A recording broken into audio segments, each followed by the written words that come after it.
आता 320चे 20% कसे काढावे, अगदी छोट्या आणि 1 मिनिटाच्या व्हिडिओमध्ये आपण पाहणार आहोत. 320 या संख्येचे टक्के काढायचे आहेत. मग काय करायचं, 320 लिहायचं, गुणीला जेवढे टक्के करायचे आहेत त्याचे 20% करायचे आहेत. या ठिकाणी आपल्याला 20% करायचे, मग 20 लिहिलं आणि त्याला 100ने भागाकार करायचा, 100ने भागिले करायचं.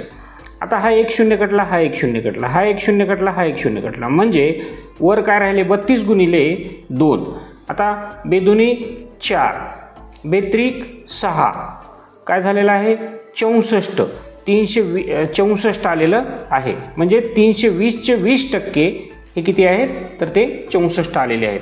अशा पद्धतीने आपण कोणत्याही संख्येची टक्केवारी काढू शकतो.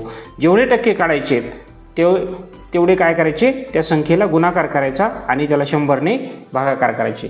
निश्चितच व्हिडिओ आवडला त्याला लाईक करा, चॅनलला सबस्क्राईब करा. धन्यवाद.